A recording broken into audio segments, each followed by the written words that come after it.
اگر یہ Sindh building control authority بن گیا ہے اور ڈی جی اس کا کراچی میں بیٹھتا ہے تو کراچی میں اگر آپ نے عمارت بنانی ہے تو آپ نے اپروول حیدرآباد والے سے نہیں دینا ہے. جو افسر حیدرآباد میں بیٹھا ہے وہ صرف حیدرآباد کے اپروول دیتا ہے. جو لاڑکانہ میں بیٹھا ہے وہ لاڑکانہ کے اپروول دیتا ہے. جو کسی اور شہر میں بیٹھا ہے کسی اور شہر میں. کراچی کے عمارتوں کی تعمیرات کے متعلق جتنی اپروولز لینی ہوتی ہیں وہ کراچی میں متعین جتنے افسران ہوتے ہیں وہ دیتے ہیں. تو اس سے کوئی فرق نہیں پڑے گا کہ نام یہ کر دیں نام وہ کر دیں.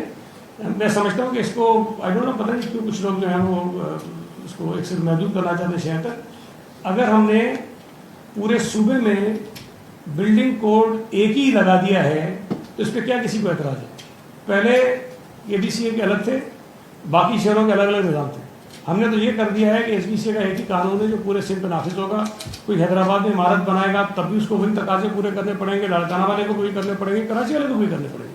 اس میں میرا خیال ہے کہ اے بی سی اے کا ایس بی سی اے کا کوئی ایشو نہیں ہے. خرابی جو ہے ادارے کے اندر جو لوگ ملوث ہیں اس پورے دھندے کے اندر وہ ہیں, اس کو ہم ٹھیک کریں گے تو یہ ایس بی سی اے سے اوکے بی سی